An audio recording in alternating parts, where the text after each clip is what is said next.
ज्ञानदेव तुकाराम ज्ञानदेव तुकाराम ज्ञानदेव तुकाराम ज्ञानदेव तुकाराम देव तुकाराम ज्ञानदेव तुकाराम ज्ञानदेव तुकाराम तुकाराम ज्ञानदेव तुकाराम ज्ञानदेव तुकाराम ज्ञानदेव तुकाराम ज्ञानदेव तुकाराम देव तुकाराम पुंडलिक वरदा हरी विठ्ठल श्री ज्ञानदेव तुकाराम माऊली ज्ञानेश्वर महाराज की जय. नमामि सद्गुरुं शांतं सच्चिदानंद विग्रहं पूर्ण ब्रह्म परानंदम ईशम आलंधी वल्लभम. नमो सद्गुरु तुकया ज्ञानदीपा, नमो सद्गुरु सच्चिदानंद रूपा, नमो सद्गुरु भक्त कल्याण मूर्ती, नमो सद्गुरु भास्करा पूर्ण कीर्ती. संत सम्राट ज्ञानोबाराय, भक्त शिरोमणी श्री नामदेवराय, वैराग्यराज रसिक जगद्गुरु तुकोबाराय, शांती ब्रह्म श्री एकनाथ महाराज, महाराष्ट्रातील सर्व संतांची मांदियाळी, संप्रदायाचं परम आराध्य दैवत पांडुरंग परमात्मा, या सर्वांच्या अलौकिक अकारण अहेतुकी व अद्भुत अशा अनुग्रहामुळे दयेमुळे तुम्ही आम्ही सर्वजण या चातुर्मासाच्या या कार्तिक महिन्याच्या पावन पर्वामध्ये आपण सर्वजण जिवंत आहोत. आणि आपले श्वासोश्वास हे लोहराच्या भात्याप्रमाणे व्यर्थ नाहीत, तर ते भगवत प्राप्तीकरता आहेत. म्हणून ते अत्यंत सार्थ अशा पद्धतीचे आहेत. बाबांच्या कृपेने, आपण सर्व साधू संतांच्या कृपेने यावर्षी खरं म्हणजे आम्ही तिघजण असतो, डोकले सर, आल्लाट सर आणि मी. आमचं यावर्षी थोडं प्रमोशन झालं. आम्हाला तिकडं पण एक सत्र मिळालं आणि इथं पण मिळालं. आणि त्यामुळं याच्यामध्ये बाबांची कृपा आहे. आणि त्या दिवशी आल्लाट सरांचं आणि सरांचं सत्र झालं, तर त्यावेळेला ते म्हणे हे माझ्या रानात शिरायला लागले होते. तर इथं रानात शिरण्याचा काही विषय नाही. महाराज आणि आम्ही आता आमच्या दोघांची, आता आम्ही काय केलं, आम्ही असं बांधबिन नाही पाडला, आम्ही सावड केली. आणि त्यामुळं त्यांचं रान जे आहे ना, बाबांनी सांगितलं तुम्हाला जर लागलं काही घ्यायला तर तुम्ही घ्या. म्हणलं चालेल बाबा, घेऊ आपण. आणि त्याबरोबर त्यांनी पण अत्यंत गोड अशा पद्धतीनं भाव सांगितला.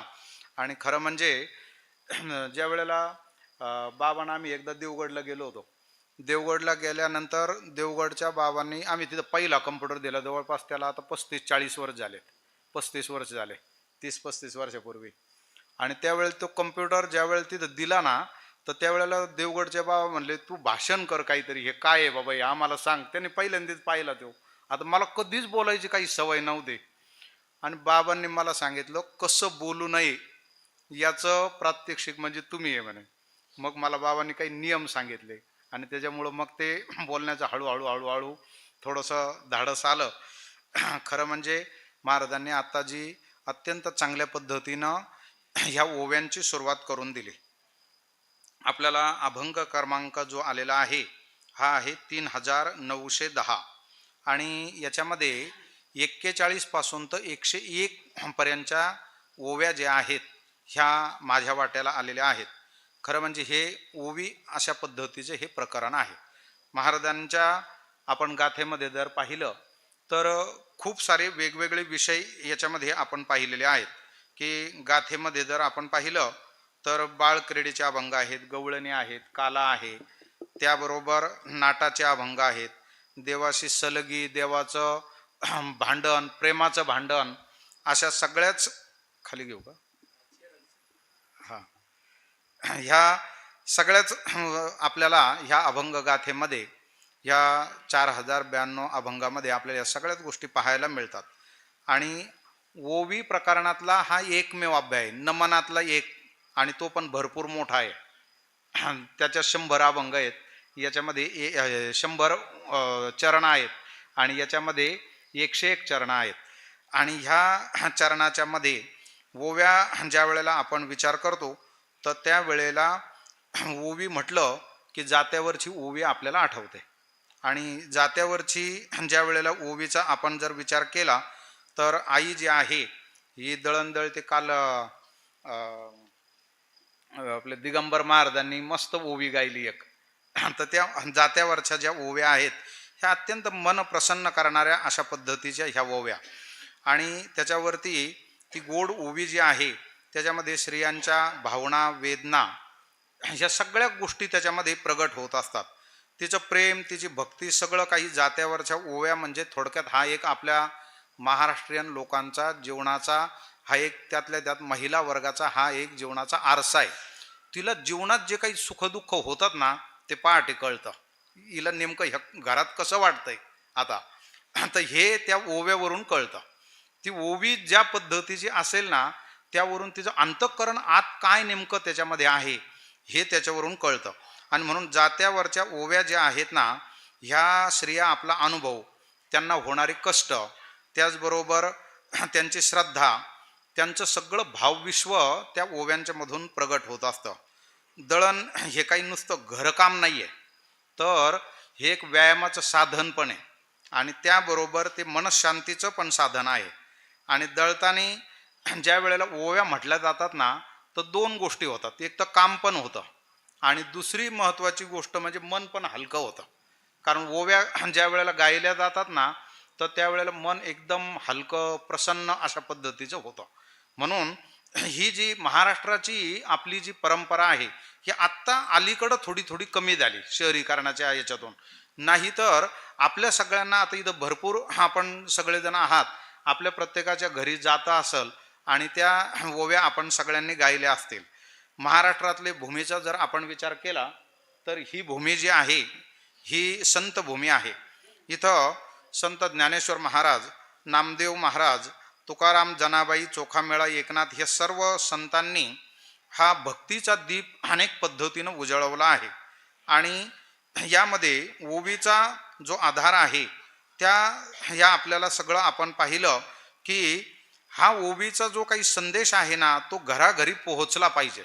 आणि तो संदेश जो आहे तर तो संदेश ह्या सर्व साधू संतांनी, त्यातली त्यात जनाबाईंनी आपल्या सगळ्या ओव्या ज्या आहे याचं जे अभंगाची गाथा आहे ती तर त्याच्यात ओव्यात जास्त आहेत जनाबाईंच्या याच्यामध्ये.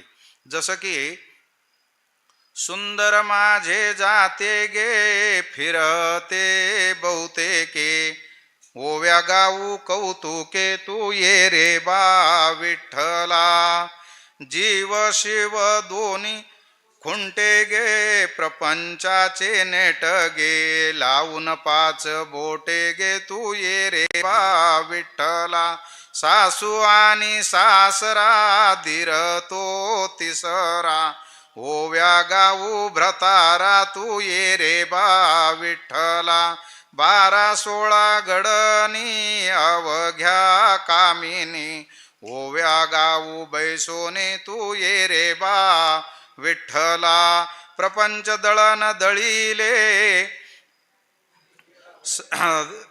पीठ ते भरिले, सासू पुढे ठेविले तू ये रे बा विठ्ठला, सत्वाचे आधन ठेविले पुण्य ते वैरिले, पाप ते उतू गेले तू ये रे बा विठ्ठला, जनी जाते गायीन किरत राहील, थोडासा लाभ होईल तू ये रे बा विठ्ठला.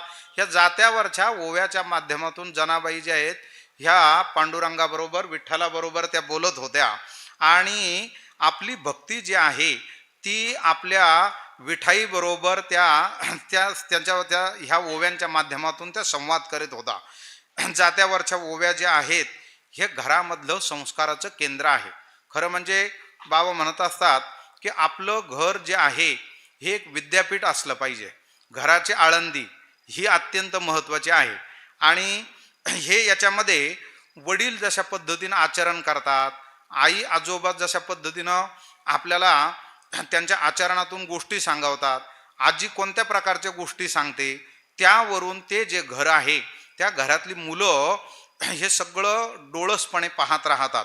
आणि म्हणून इथं तुकारामांचा हा जो एकमेव अभंग आहे ओवी प्रकरणातला, ह्या ओवी प्रकरणामध्ये जर पाहिलं तर याच्यातूनच ज्या वेळेला छत्रपती शिवाजी महाराज ज्या वेळेला घडत होते तर त्यावेळेला जिजाबाईंनी ज्या काही त्यांना गोष्टी सांगितलेल्या आहेत त्या रामायणातल्या सांगितल्या, महाभारतातल्या सांगितल्या. आणि सगळं एवढं वैभव असताना सुद्धा आता तू जे आहे दांडपट्टा चालवला पाहिजे, तू सगळे मर्दानी खेळ खेळले पाहिजे, या सगळ्या गोष्टीचं प्रशिक्षण जे आहे हे ज्या वेळेला एखादी आई देते तर त्यावेळेला असं महाराष्ट्राचं जाज्वल्य इतिहास घडवणारी शोभा त्या ठिकाणी निर्माण होतात. तुकोबारायांचा हा जो ओवी प्रकरण आहे, या ओवी प्रकरणाचा एकूणच जर आपण पाहिलं तर ह्या संपूर्ण गाथेचा आपण विचार केला तर गाथा म्हणजे जीवनाची आचारसंहिता आपल्याला याच्यातून कळते. आणि ह्याही प्रकरणात एक समरी स्वरूपात संपूर्ण आचारसंहिता आपल्याला एक जीवनाची याच्यात सांगितलेली आहे. धर्म ही विश्वाची प्रतिष्ठा आहे. धर्मप्रेम हे राष्ट्रप्रेमाच्या आड कधी येत नाही. लोक आत्ताच्या 200-250 वर्षापूर्वी आणि त्याच्या थोड्याशा अगोदरच्या कालावधीत वेगवेगळे आक्रमणं झाली आणि त्या आक्रमणाच्या याच्यामध्ये स्वधर्माला लोक विसरले आणि म्हणून मग काय झालं, ते गुलाम झाले. कित्येक कालापर्यंत त्यांना त्या यातना सोसाव्या लागल्या. परंतु परत जर जागेवर यायचं असेल तर त्यावेळेला भगवंत वेगवेगळ्या पद्धतीनं अवतार घेतो आणि ते अवतार घेऊन ते जे आहे धर्म रक्षणाकरता जे भगवंताने अवतार घेतले 4थ्या अध्यायामध्ये येऊन गेलं. आणि त्यानंतर तुकाराम महाराज देखील म्हणतात, आम्ही वैकुंठवासी आलो याची कारणासी, बोलिले जे ऋषी साच भावे वर्ताया. काय झाली, लोक आपला स्वधर्म विसरली आणि स्वधर्म आपली कर्तव्य जे आहेत ही आपल्या प्रतीची जी काही कर्तव्य विसरली. तर त्यावेळेला असे कुणीतरी सत्पुरुष ह्या हावनी तलावरती येतात आणि ते प्रत्येकाला सांगतात, बाबा तुझा स्वधर्म काय आहे तो तू जागला पाहिजेस. आणि ते ज्या वेळेला होतं तर त्यावेळेला ते राष्ट्र जे आहे हे अत्यंत मोठं होत असतं. म्हणून ह्या जात्यावरच्या ओव्या हा त्याचा एक आपल्या महाराष्ट्रीयन संस्कृतीतला हा एक भाग आहे. आणि ह्या ओव्या ज्या आहेत ह्या ओव्या म्हणजे महाराष्ट्राचं मन आहे. ह्या तुकाराम महाराजांनी ह्या आता जे काही मंगलाचरण आहे आपलं, तर याच्यामध्ये संत तुकाराम महाराजांनी आपल्या अभंग गाथेमध्ये जे काही सगळे जे अभंग सांगितलेले आहेत त्यातला हा ओवी हे प्रकरण आहे. आणि ह्या ओवी प्रकरणाचा आता महाराजांनी 20 पासून तर 40 पर्यंत ओव्या पाहिलेल्या आहेत. आपल्याला 1 ते 21 मी बाबांना विचारलं होतं, आता बाबा म्हणले आपण त्या नंतर घेऊ. आणि त्याच्यामुळं मग आता ज्या आहेत 41 पासून तर आपण आता पुढच्या ओव्यांना प्रारंभ करू. 41 पासून ज्या पुढच्या ओव्या आहेत तर त्यामध्ये पहिली ओवी आहे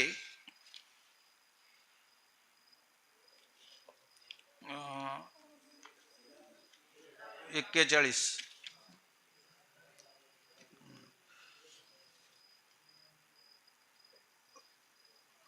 निर्धारे आम्ही राहिलो ये नेटी, संसार तुटी करोनिया. संसाराचा जो काही संबंध आहे तो संपूर्ण संबंध जो आहे आम्ही याच निश्चयाने राहिलो आहोत. काय केलं आम्ही संसाराचं, तर संसाराचा संबंध सोडला आम्ही आणि आम्ही याच्यामध्ये निश्चय केला आणि याच निश्चयाने राहिलो. निर्धारी आम्ही राहिलो नेटी. निर्धारी आम्ही राहिलो नेटी म्हणजे काय, आम्ही असा एक पक्का निश्चय केला. काय निश्चय केला, तर आम्ही आमच्या मनाने, कृतीने, बुद्धीने आता हा एक मार्ग निवडलेला आहे, भक्तीचा मार्ग निवडलेला आहे. काही जरी झालं तरी हा भक्तीचा मार्ग जो आहे तो आता आम्ही सोडणार नाही. ह्या आम्ही अत्यंत पक्क अशा पद्धतीनं निश्चित केलेलं आहे. त्याच्यामध्ये आमच्यामध्ये कोणताही आता डळमळीतपणा राहिलेला नाही. संसार तुटी करोनिया. संसार तुटी करोनिया म्हणजे काय, तर संसार तुटी जी आहे या संसार तुटीच्या बाबतीत जर पाहिलं तर आमच्यावरती जबाबदाऱ्या आहेत. काय काय जबाबदाऱ्या आहेत, घर प्रपंचाच्या. परंतु याचा अर्थ असा नाही की घर कुटुंब जबाबदाऱ्या सोडून पळून जाणं असं नाही. आम्ही अशा पद्धतीनं याच्याकडं पाहत नाही. तर संसारातील आसक्ती जी आहे, मोह जो आहे, माया जी आहे, अहंकार जो आहे, या सगळ्या बंधनांना आम्ही तोडलं आणि त्याला तोडून संसारातच राहायचं. परंतु देव मात्र जे आहे त्या देवाच्या ठिकाणी आपलं मन त्या देवाच्या ठिकाणी अर्पण करायचं. हात पाय जे काय आहे कामधंदा करण्याकरता आहेत. आणि मन मात्र आम्ही गोविंदाला अर्पण केलं ही आमच्या दृष्टीनं खरी संसार तुटी आहे. संसार तुटी म्हणजे संसाराचं छेदन केलंय आणि आम्ही अंतःकरण जे आहे आपलं हे भगवंताच्या चरणी समर्पण केलेलं आहे.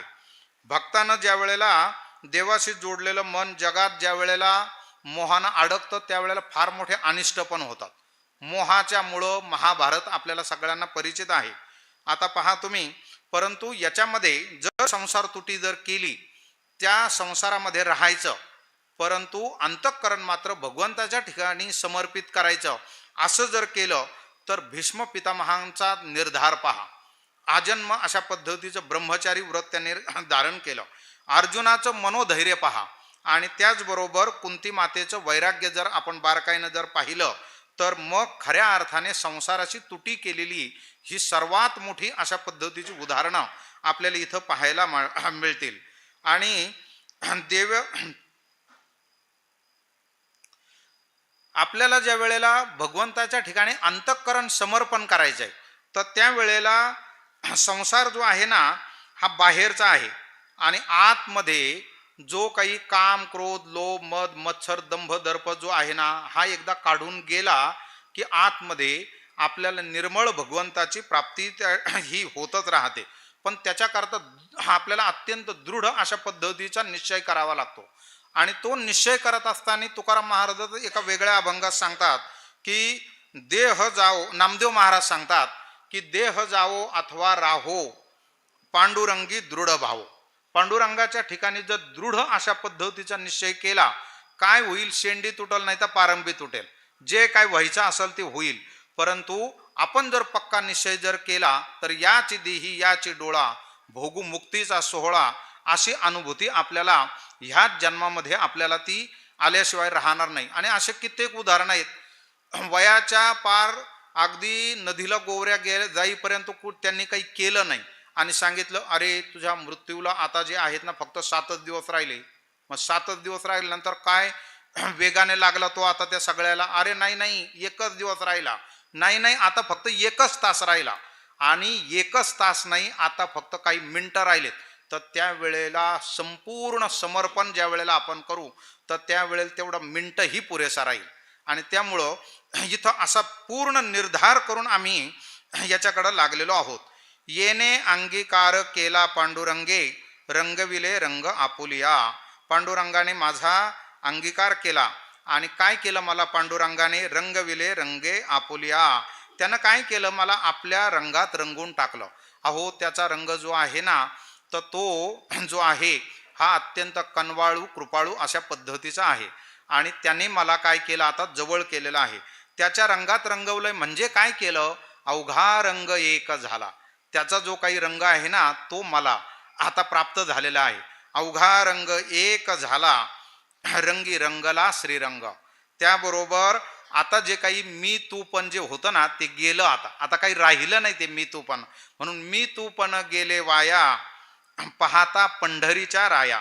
नाही कुठलंही आता भेदाचं काम नाही राहिलं, नाही भेदाचे ते काम पळून गेले क्रोध काम. हे क्रोध आणि काम आहे ना 3ऱ्या अध्यायात पण सांगितले आणि बरोबर परत इकडं 16व्या अध्यायात पण सांगितले. शेवट करताना बाबा हे फार कठीण आहे, दैवी संपत्ती प्राप्त केली पाहिजे, आसुरी संपत्तीचा त्याग केला पाहिजे. ही दैवी संपत्ती प्राप्त करत असताना अभयम सत्व संशुद्धी ज्ञान योग व्यवस्थिता हे सगळं सांगत असताना ही दैवी संपत्ती जर प्राप्त करायची असेल तर त्यावेळेला गुरुकृपा ही अत्यंत महत्त्वाची आहे. आणि ही गुरुकृपा जी आहे या गुरुकृपेचं 16व्या अध्यायाच्या सुरुवातीलाच सांगितलं की बाबा ही जी आहे ना हा ज्ञानसूर्य ज्या वेळेला भौतिक सूर्य उगवतो त्यावेळेला सगळीकडे प्रकाश पसरतो, आपले व्यवहार सुरू होतात. पण गुरुरूपी ज्ञानसूर्य आपल्या ज्या वेळेला अंतःकरणामध्ये येतो तर त्यावेळेला अंतःकरणामधले काम क्रोध लोभ मद मत्सर दंभ दर्प सगळे पळून जातात. नाहीतर रात्र कशी होती, ते 2 पक्षी काय बरं त्या 16व्या अध्यायातच 2 पक्षी चारवाक पक्षी चक्रवाक पक्षी ते चक्रवाक पक्षी जे आहेत हे एका बाजूला तो नर एका बाजूला मादी, रात्रभर भेट नाही, सकाळी त्यांची भेट झाली. ते कमळ जे आहे ना ते उघडलं, पण कधी तर गुरुरूपी ज्या वेळेला मग त्यातला भुंगा उडून गेला. हे जे आहे जसं सूर्य उगवल्यानंतर ह्या गोष्टी घडतात तशा पद्धतीने हे सगळं आहेच आहे आपल्या ठिकाणी. फक्त एकच काम करायचं आहे, काम क्रोध लोभ मद मत्सर दंभ दर्प यांना जरा असं सारायचं. पाणी आहेतच आहे, शेवाळ बाजूला सारलं की पाण्याची आपल्याला प्राप्ती होणारच आहे. म्हणून ते जर आपल्याला हे चैतन्यरूपी पाणी जर आपल्याला जीवनात प्राप्त करून घ्यायचं असेल तर गुरुवरती आढळ निष्ठा ठेवून आपण दृढ निश्चय करून जर आपण याच्याकरता प्रयत्न केले तर आपल्याला हे निश्चित पद्धतीनं प्राप्त होईल. आणि त्याने देखील मी एक पाऊल चाललो तो 59 पाऊलं माझ्याकरता आले, त्याने मला त्याच्या रंगामध्ये अत्यंत चांगल्या पद्धतीनं रंगवून टाकलं. आपुली पाखर घालून यावरी आम्हासी तो करी यत्न देव. तो जो देव आहे ना तो अत्यंत कृपाळू कनवाळू अशा पद्धतीचा आहे. तो माझ्यावरती आपुली पाखर घालून यावरी, देव माझ्यावर काय करतो, आपल्या प्रेमाची पाखर घालतो. आणि प्रेमाची पाखर घालून तो आमचं यत्न म्हणजे रक्षण करण्याचा, तो आमचं रक्षण करतो. आमच्याकडं जर काही संकट आली, काही जर त्याच्यामध्ये जर व्यत्यय आले तर ते दूर करण्याचा प्रयत्न करतो. जिथं भगवान श्रीकृष्णाने ज्या वेळेला अर्जुनाला हा उपदेश केला तर त्यावेळेला यांचं किती थोडंसं सैन्य होतं, तिकडे किती मोठं सैन्य होतं, तिकडे किती बलाढ्य प्रकारचे वीर होते, परंतु सगळे घाव याने सोसले आणि त्या अर्जुनाला मात्र एकदम शाबूत ठेवलं. तर त्यामुळं तो जो आहे आमचं त्या ठिकाणी अत्यंत चांगल्या पद्धतीनं रक्षण करतो. आणि आपण जर महाभारतात जर अनेक उदाहरणं जर पाहिली तर त्या उदाहरणामध्ये द्रौपदीचं वस्त्रहरण, मग आता त्यावेळेला तिनं ज्या वेळेला भगवंताकरता सगळ्यांकडे पाहिलं, कोणीच सहाय्य करायला तयार नाही, आणि मग आता तिनं देवाचा धावा केला. देवाचा धावा केल्यानंतर वस्त्ररूपाने देव झाला आणि तिचं रक्षण केलं. ही कथा आपल्याला सगळ्यांना माहिती आहे. तो देव जो आहे अत्यंत कनवाळू कृपाळू अशा पद्धतीचा आहे. किंवा जिथं भीमाचं रक्षण, पांडवांचं त्यांचा सगळा जो अखंड वनवासी जे पांडव आहेत तो सगळ्या याच्यामध्ये त्यांचा जन्म वनामध्ये झाला. त्याच्यानंतर जन्म वनामध्ये झाल्यानंतर शिक्षण पण वनामध्ये झालं. त्याबरोबर शिक्षणाच्या नंतर त्यांना जे काही राज्य मिळालं ना ते पण खांडवनच मिळालं, म्हणजे वनातच जाणं आलं. परत ते द्यूत खेळले आणि त्याच्यामध्ये कप्ताने यांना हरवलं गेलं, परत वनामध्येच जाणं आलं. वनामध्ये गेल्यानंतर काय प्रसंग किती कठीण असतात. वनात नुसती अशी हवा जरी सुटली तरी माणसं लगेच आजारी पडतात, विषारी वायू. ते रामायणामध्ये फार त्याचे प्रसंग आले आहेत. आता वेळेची पण मर्यादा आहे आपला, पण त्या सगळ्या याच्यामध्ये जर पाहिलं तर इथं आपल्याला तो आम्हाला प्रयत्न करून आमचं संरक्षण करतो. देव राखे तया अनेकांचे काय, करिता उपाय चाले तेथे. देव ज्यांचं रक्षण करतो, एखाद्याने कितीही जरी काही प्रयत्न केला तरी त्याचे काहीही उपाय त्याचे चालणार नाहीत. देव राखे तया अनेकांचे काय, काय जरी उपाय जरी त्यांनी केले तरी त्यांचे कोणतेही उपाय जे आहे, कुठलाही उपाय त्यांचा त्याच्यावर आपत्ती आणण्याकरता जर केलेला असेल तर एकही उपाय चालणार नाही. जसं की याच्याकडं चालता असताना, परमार्थ मार्गावर चालत असताना देखील सुरुवातीच्या काळामध्ये मनुष्याला अनेक संकट पण येऊ शकतात, परंतु ही संकट जी आहेत ही संकट येत राहतील, परंतु ते झेलण्याचं धैर्य मात्र आपले गुरुजी आपल्याला देत राहतात. जसं की जो माणूस ईश्वराच्या एकदा संरक्षण त्याला प्राप्त झालं की त्या संरक्षणाच्या माध्यमातून तो जो आहे त्याला ते संरक्षणाची एक ढाल मिळते आणि देव ती ढाल निर्माण करतो. आणि त्यावेळेला त्याच्यावरती इतर कोणाचे कुठल्याही प्रकारचे उपाय त्यावेळेला चालत नाहीत. तेथे नाही रिघ कळी काळाशी येता दास म्हणविता विठोबाचे. विठोबाचं एकदा आपण दास म्हणून घेतलं आणि एकदा आपण त्याचं झालो मी विठ्ठलाचा असं म्हटलं की विठ्ठल पण म्हणतो, तो पण म्हणतो तू पण माझा आहे. मग असं विठ्ठल माझा माझा माझा अशा पद्धतीनं हे होऊन जातं. आणि म्हणून विठोबाचा दास म्हणून घेतल्यानंतर त्याच्या घरी कळीकाळ जाऊ लागला तरी पण त्याचा तेथे कुठल्याही प्रकारचा प्रवेश काही होत नाही. आपल्याला अनेक उदाहरणं माहिती आहे. त्या भक्त प्रल्हादाला ज्या वेळेला त्याच्या वडिलांनी किती त्रास दिला, पण तरीही तो त्या सगळ्या संकटातून जो आहे त्याने सांगितलं मी देवाचा आहे. देवाने सगळी जबाबदारी त्याची घेतली आणि त्याचं जे आहे अनेक त्याच्या दुःखातून त्याचं संरक्षण केलेलं आपल्याला पाहायला मिळतं. विठोबाचे आम्ही लाडिके डिंगर, कापती असुर काळ धाके. डिंगर म्हणजे मुले, सेवक. परंतु कसे मुलं आहोत आम्ही? आम्ही अत्यंत लाडके आहोत. लाडके म्हणजे कसे? तर आम्ही देवावरती निखळ प्रेम करणारे आहोत. आपण ज्या वेळेला वृंदावनातल्या सगळ्या बाळ क्रीडा पाहिल्या, तर त्या वेळेला त्या गोपाळांचं, गोपींचं आणि एकूण गोकुळातल्या लोकांचं भगवान श्रीकृष्णावरती जसं निखळ प्रेम होतं, कुठलाही हातचा राखून अशा पद्धतीचं प्रेम नव्हतं. तशा पद्धतीचं प्रेम जे आहे, म्हणजे आम्ही डिंगर आहोत. विठोबाचे आम्ही अत्यंत लाडके आहोत. विठोबाचे आम्ही लाडके डिंगर, कापती असुर काळ धाके. तो जो हे जे आसुरी प्रवृत्तीचे काही लोक असतील किंवा असुर असेल तर ते थरथर कापतात. आम्ही विठोबाची लाडकी मुलं आहोत आणि त्यामुळं असुर किंवा जो काळ असेल तो आमच्या भयाने थरथर कापतो. कारण आमच्या भयाने म्हणण्याचं कारण काय? कारण आम्ही त्याचे संरक्षित आहोत आणि त्यामुळं तो त्याच्या किंवा आमच्या भयानं अत्यंत थरथर अशा पद्धतीनं कापतो. मग ज्या वेळेला देवावरती निखळ प्रेम करणारे भक्त असतात, त्यांचं जीवन कसं असतं? तर त्यांचं जीवन अत्यंत निष्कपट असतं. त्यांचं जीवन अत्यंत प्रामाणिक अशा पद्धतीचं असतं. त्यांचे जे आहे परमेश्वराच्या, भगवंताच्या प्रती दृढ अशा प्रकारची निष्ठा असते आणि त्यावेळेला तो भगवंत सगळ्या पद्धतीनं तुमचं पाहतोय. आणि मग हे जे आसूर जे आहेत ना, वाईट प्रवृत्ती जे आहेत ना, ते म्हणतात तिकडं नको जायला, तिकडं जे आहे ना आपला काही लागणार नाही. आणि म्हणून मग कापती असुर काळ धाके. भक्तांच्या अंतःकरणात हा भक्तिभाव जो आहे एकदा अशा पद्धतीनं तयार झाला की आपल्याला अंतःकरणातले जे काम, क्रोध, लोभ जे आहेत हे निघून जातात. आपण जर पाहिलं तर प्रल्हादाचं उदाहरण आहे किंवा तुकाराम महाराजांचंच आपण चरित्र जर पाहिलं तर त्या चरित्रामध्ये देखील आपल्याला असं पाहायला मिळतं की तुकाराम महाराजांच्या वरती काही कमी संकट आली का? परंतु एवढी सगळी संकट येऊन देखील तुकाराम महाराज पांडुरंगाचे लाडके डिंगर आहेत आणि त्यामुळं एवढे प्रचंड संकट येऊन देखील तुकाराम महाराजांना ही लोकमान्यता मिळाली, पण लोकमान्यतेबरोबर देव मान्यता देखील मिळाली. हे आपल्याला तुकाराम महाराजांच्या या संपूर्ण गाथेवरून आपल्याला पाहायला मिळतं. धाकतीही लोकी जयांचा दरारा, स्मरण हे करी त्यांचे तुम्ही. ज्यांचा धाक दरारा त्रैलोक्यात आहे त्याचं तुम्ही स्मरण करा. हा जो ईश्वर जो आहे ना, हा सर्व व्यापी आहे, दिव्य आहे. त्याची नियंत्रण शक्ती जी आहे ना ती सगळीकडे आहे. म्हणून तुम्ही याचं त्याचं काही नाव कुणाचं घेऊ नका. तुम्ही त्याचं नामस्मरण करा.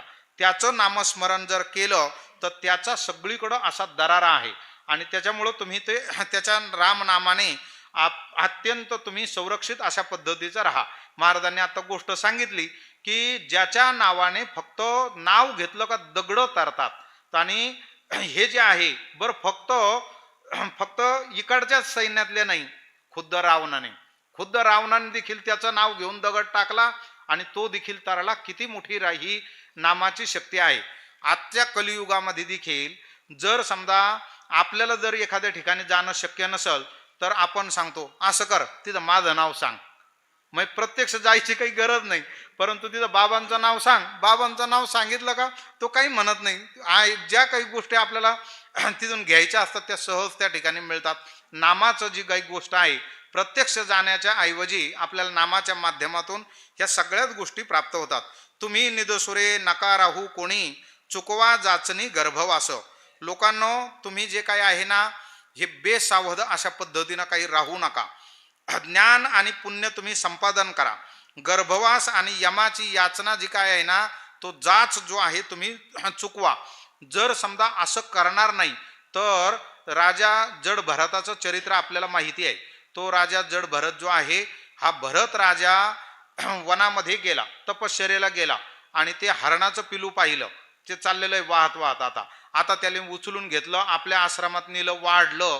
मरणाच्या समयी ज्या वेळेला ते हरण समोर आलं, हरणी गर्भा गेला.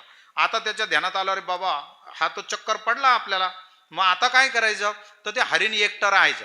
त्यानंतर ते पण हरिण जे आहे ते जंगलाला वनवा लागल्यानंतर त्यात गेलं आणि आता जड भरतच्या रूपाने तो आला.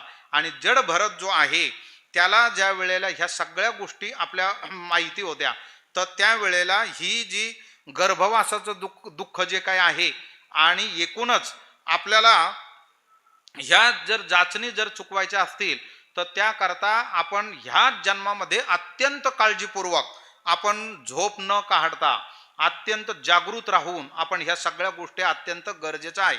झोप न काढता मग तुम्ही म्हणताना आता रात्रंदिवस जागच राहायचं काय, तर आपल्याला योग्य आहार विहार आणि निद्रा याला आपण योग्य अशा प्रमाणात समप्रमाणात त्याला राखलंच पाहिजे. कारण जीवन जर जगायचं असेल, शरीर जर चांगलं चालवायचं असेल तर शरीरात पित्त आवश्यक आहे. ते पित्त जर बिघडलं का मग गडबड होते. व्यवहार जर चांगले चालवायचे असतील तर वित्त लागतं. आणि परमार्थामध्ये आपल्याला चांगल्या पद्धतीनं चित्त द्यायचं असेल तर अलीकडच्या दोन गोष्टी आपल्याला ह्या नीट पद्धतीनं ठेवाव्या लागतात. म्हणून बाबांनो, उठा जागे व्हा. आणि काय करा तर उठा जागे व्हारे आता, स्मरण करा पंढरीनाथा, भावे चरणी ठेवा माथा, चुकवा व्यथा जन्माच्या, धनदारा पुत्र जन, बंधू सोयरे पिशुन, सर्व मिथ्या हे जाणून, शरण निघा देवासी. त्या देवाला शरण जा, कारण तो तुम्हाला ह्या भवसागरातून पार करणार आहे.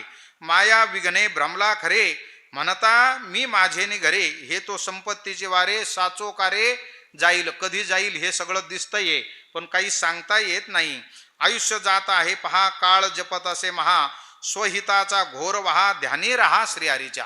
कायम स्वरूपी त्याच्या चिंतनामध्ये रहा.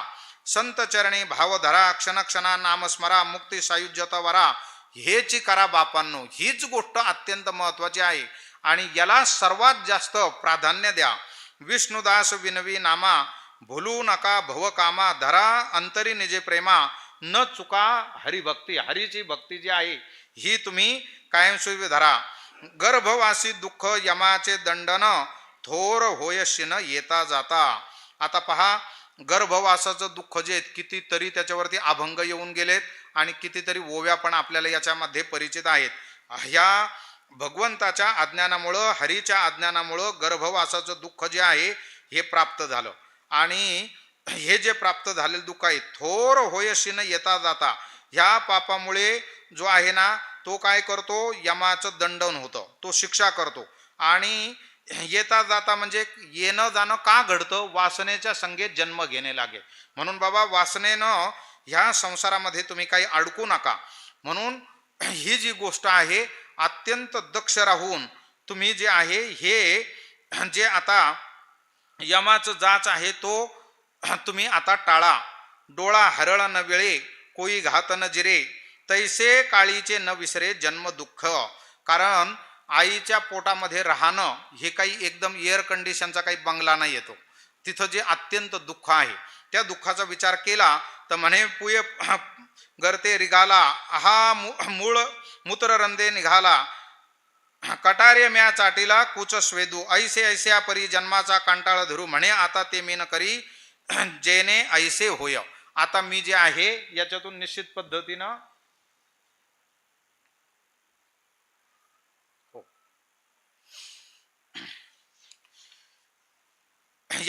निश्चित पद्धतीनं मी आता बाहेर पडणार आहे. पण याकरता सगळ्यात पहिली गोष्ट सांगितली की वासनेचं मूळ आपल्याला मात्र छेदून काढावं लागल, तरच हे येणं जाणं जे आहे हे आपलं जे आहे याच्यावरती चिरा पडणार आहे. तहान भूक पिडा जिता हे आघात, मेल्या यमदूत जाच करीती. जिवंतपणी तहान भूक, त्याचप्रमाणे हे आपल्याला वेगवेगळे जे शत्रू आहेत, काही आघात आहे, काही अतिवृष्टी अनावृष्टी, आधी भौतिक आधी दैविक आध्यात्मिक अशा प्रकारची जी काही दुःख आहेत ती सगळी दुःख आपल्याला याची पीडा होते. परंतु मेल्या यमदूत जाच करी, आणि मेल्यावर देखील यम जो आहे तो आपल्याला सगळा त्या चित्रगुप्ताकडे सगळा लेखाजोखा द्यावा लागतो आणि त्याच्यानुसार त्याने जे जे काही केलंय त्याच्या लेखाजोखानुसार आपल्याला ते सगळे यमयातना देखील भोगाव्या लागतात. म्हणून बाबा, हे जे आहे या जाच करीती हे मनसी, कोण्या ठावे नरकी कौरवे बुडी दिली. असं सांगितलं जातं की मेल्यावर यम जाच करतो. हे जर समजा कोणी विचारलं का हो आता आपल्याला कोणी पाहिलंय, कोणी आलाय का जर परत तिथून सांगायला, परंतु शास्त्रामध्ये ज्या अर्थी लिहून ठेवलेलं आहे त्या अर्थी ते सगळं बरोबरच आहे. म्हणून जाच करती हे यमासी कोण्या ठावे, मेल्यावर यम जाच करतो, याचं ज्ञान कोणाला असं जर म्हणाल तर मग जरा तुम्ही इतिहासात जरा डोकावून पहा, महाभारतामध्ये रामायणामध्ये तुम्ही पहा, मग आपल्याला असं दिसल की हे जे आहे हे सगळं व्यासांनी ग्रथित करून ठेवलेलं आहे. आणि कौरवांनी जे काही पाप केलं ना, त्या पापामुळं त्यांना नरकामध्ये बुडावं लागलं. कौरवांच्या बाबतीत तर असं सांगितलं जातं की तो दुर्योधन, हे दुःशासन, शकुनी मामा हे अत्यंत पापी लोक होते आणि यांनी धर्ममार्ग सोडला. द्यूतात यांना फसवलं आणि फसवून ज्या वेळेला ह्या कौरवांनी ज्या वेळेला यांच्यावरती असा प्रसंग आला, तर त्यावेळी युद्धामध्ये आपलाच आपण ह्या अधर्माच्या पद्धतीनं वागून आपलाच आपण त्यांनी सर्वांनी घात करून घेतला. परंतु संत हे कृपाळू असतात आणि युधिष्ठर जो आहे, बुडी दिली कुंभ पाकी दुर्योधने, दाविना लाजेने मूर्ख धर्मा.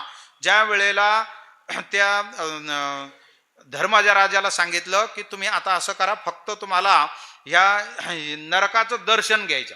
मग ते तिथं पाहायला आले तर ते म्हणे आमचा दुर्योधन आहे का भाऊ आमचा? तर त्यावेळेला आमचा भाऊ म्हटल्यानंतर याने काय केलं, त्या कुंभीपाक नरकामध्ये डायरेक्ट बुडी दिली. कुंभीपाक नरक जो आहे हा अत्यंत भयानक अशा पद्धतीचा आहे. तो म्हणजे किती भयानक आहे तर वेगवेगळे नरकाचे वर्णन आलेले आहेत. मी कालच ते भागवत महापुराण आम्ही रोज घरी चिंतन करतो, त्याचं रोज एक प्रकरण वाचतो, त्याच्यात नेमकं कालचे ते 28 नरक होते. बाबा ते इतके भयान आहेत ते 28 नरक.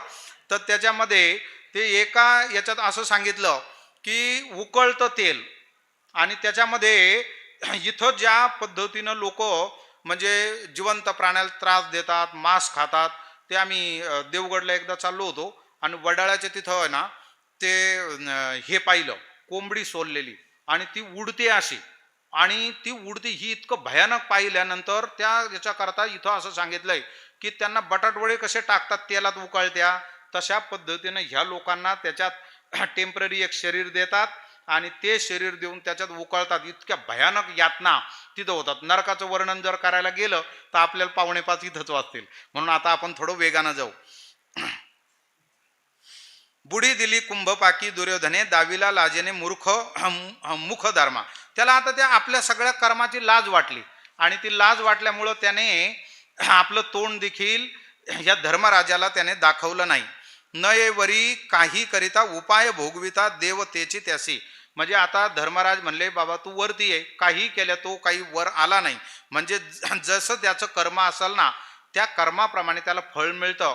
तिथं त्याला ते जे फळ मिळालं अत्यंत रौरव अशा पद्धतीचा नरक जो आहे हो, त्याला त्या ठिकाणी कुंभपाक नरक, रौरव नरक असे खूप सारे नरकाचं वर्णन आलं आहे. तर त्यापैकी कुंभपाक नरकामध्ये तो जाऊन पडलेला आहे असं सांगितलेलं आहे. म्हणून माणसाने जीवनामध्ये कर्म अत्यंत चांगलं करावं. जैसे ज्याचे कर्म तैसे फळ देतो रे ईश्वर. आणि त्याच्यामध्ये काय होतं, माणसं जे आहे ना क्षणिक सुखासाठी कुणी लोक नीतीभ्रष्ट होतात. काय होतं, एकदा चोरी केली, एकदा थोडंसं चुकीचं कर्म केलं, अरे पण त्याचं जे आहे लेखाजोखा जो आहे ना कुणीच पाहत नाही. असं नाही, तो पाहतो आणि तिथं तो झाडा देवावाच लागतो. आणि म्हणून जर तो द्यायचाच आहे, आता माहिती पण झालं तर मग आपली निर्मळ कर्म केलेलीच कधीही चांगली.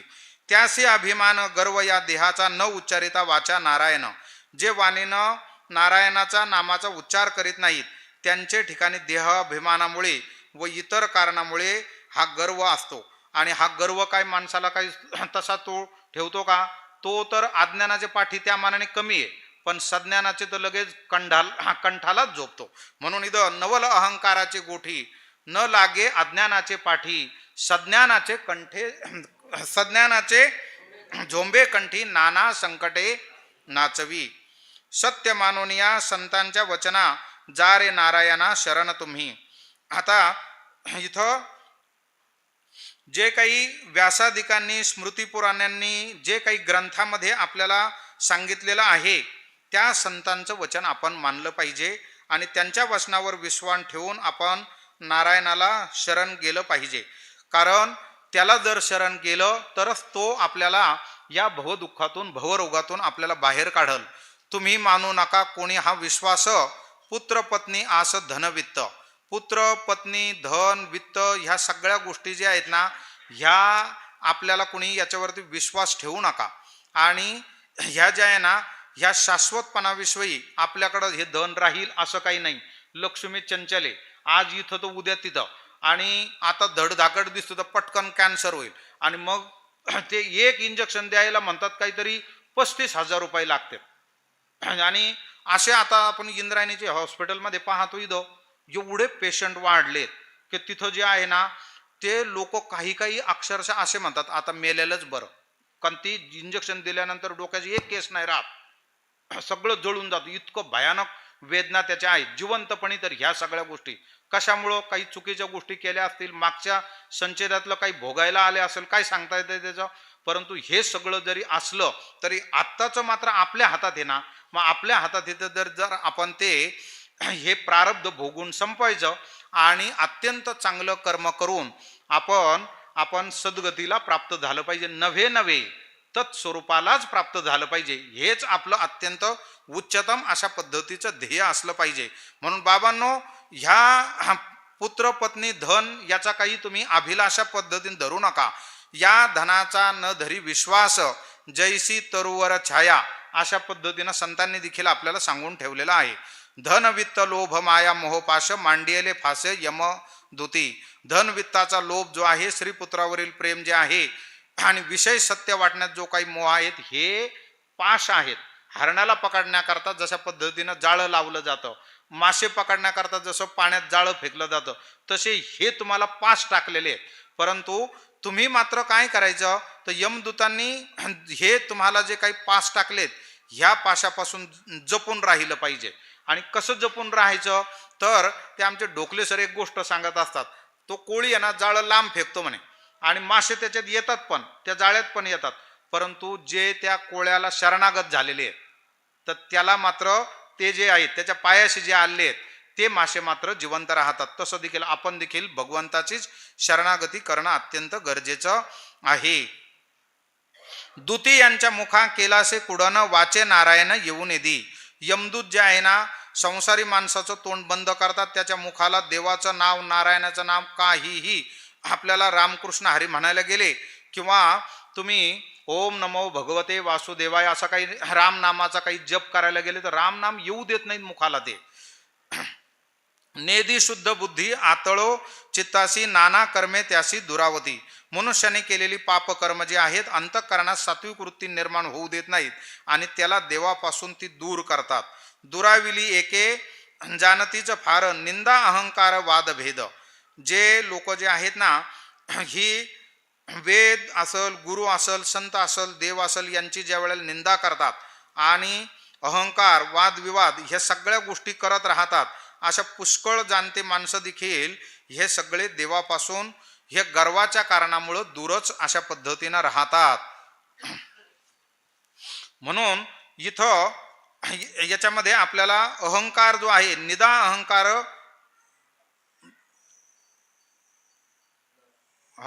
दुराविला एके जानतीचं फार, निदा अहंकार वाद भेद. तर तो जो आहे हा वाद आणि भेद, निंदा आपण जो आहे हे आपण दूर केलं पाहिजे. वाद भेद निंदा हे फंद काळाचे, गोवतील वाचे रिकामिके. वादविवाद करणं, निंदा करणं, चहाड्या दुसऱ्याच्या कुटाळक्या काढणं, ह्या सगळ्या ज्या काही काळाच्या चेष्टा आहेत, ह्या ज्या आहेत, ह्या म्हणजे ते जे काय आहे, तो काळ काय करतो, रिकाम्या तोंडाला निंदा वाद करण्याकडे तो गुंतवणे त्याचं कामच आहे काळाचं. म्हणून याच्यापासून देखील सावध राहणं गरजेचं आहे. रिकामिक देहा होय नव्हे मना, चिंतेचे या घानात जुंपे जेला. मन जे आहे ना माणसाचं, त्याला काही ना काही काम लागतं, कारण त्याला कामच दिलंय, संकल्प आणि विकल्प. मग हे जे आहे ना, एक देह रिकामा होईल, परंतु मन कधी माणसाचं रिकामं काही होणार नाही. मग मन जर रिकामं करायचं असेल, मोकळं जर करायचं असेल, तर त्याला साधन काय आहे, तर त्याला साधन आहे नामस्मरण, त्याला साधन आहे चिंतन, त्याला साधन आहे संतांची संगती. त्यानेच ते त्या ठिकाणी रिकामं होईल, दुसरं त्याला कुठलंही साधन नाही. शेवटी हे गळा लावून या दोरी, सांभाळ ये करी वासनेच्या. नाहीतर शेवटी जर समजा तसं केलं नाही, तर अंतकाळाला मनाच्या गळ्याला दोरी बांधून ती वासनेच्या हातात सांभाळण्याकरता दिली जाते. आणि मग वासना जी आहे, काय वासनेच्या संगे जन्म घेणे लागे असं आहे ना. म्हणून मग जर तसं असल, तर वासनेच्या हातात कशाला दोरी द्यायची आपण, ती दोरी जी आहे आपल्या हातात ठेवायची. नाहीतर आपण जर आपलाच कंट्रोल जर दुसरीकडे जर दिला आणि तो वासनेच्या हातामध्ये गेला, तर आता एवढ्यात पाहिलं आपण, तो राजा भरत किती पुण्यवान होता, सगळी जीवनात सगळी चांगली कर्म केली, परंतु तरी 3 जन्माचा चक्कर काटावाच लागला का नाही.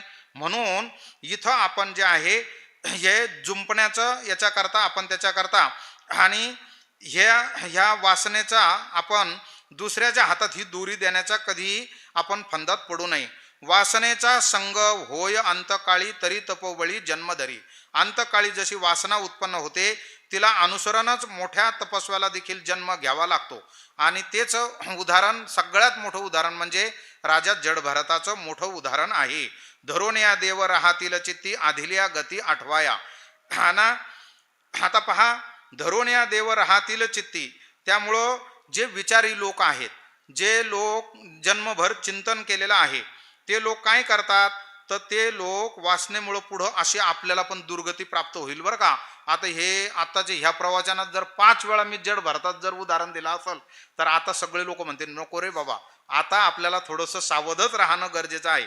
म्हणून याचं स्मरण ठेवून मरणाच्या आधीच चित्तात ते देवाचं स्मरण करतील, कायमस्वरूपी नामस्मरण करतील, गाथा ज्ञानेश्वरीचं चिंतन करतील आणि आपलं जीवन अत्यंत मंगलमय अशा पद्धतीनं बनवतील. आठवावा देव मरणाचे काळी म्हणून बळी जीव दिले. मरण समयाला देवाची आठवण व्हावी म्हणून मोठ्या पराक्रमी लोकांनी देखील आपले प्राण खर्च केलेले आहेत. म्हणजे आता काही उदाहरणं पहा.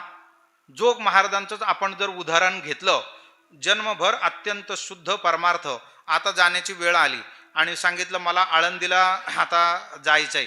मग आळंदीला आल्यानंतर हे असं कसं काय झालं, तर हे फक्त जन्मभर ज्या वेळेला शुद्ध परमार्थ होतो, तर त्यावेळेला आपल्याला इथं आळंदीला येऊन आणि माऊलीच्या ठिकाणी आणि माऊली स्वरूपच आपल्याला होता येतं. हेच आपल्याला याच्यातून ध्यानात येईल.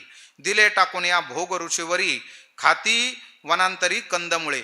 देवाचं चिंतन करण्याकरता अंतकाळी दुर्वासन होऊ नये म्हणून थोर थोर ऋषी जे आहेत ना, असं सांगतात की कानावर तर एक केस पिकला का लोक जंगलामध्ये निघून जायचे. म्हणून थोर थोर ऋषी महर्षी सर्व जे आहेत हे सगळं आता राज्य जे आहे आपल्या पुढच्या पिढीकडं मुलाकडं सोपून ते आता जंगलामध्ये वनामध्ये निघून गेलेले आहे. बाबा एकदम सुंदर अभंग म्हणत असतात. याज साठी वनांतरा, याज साठी वनांतरा, जातो सांडोनी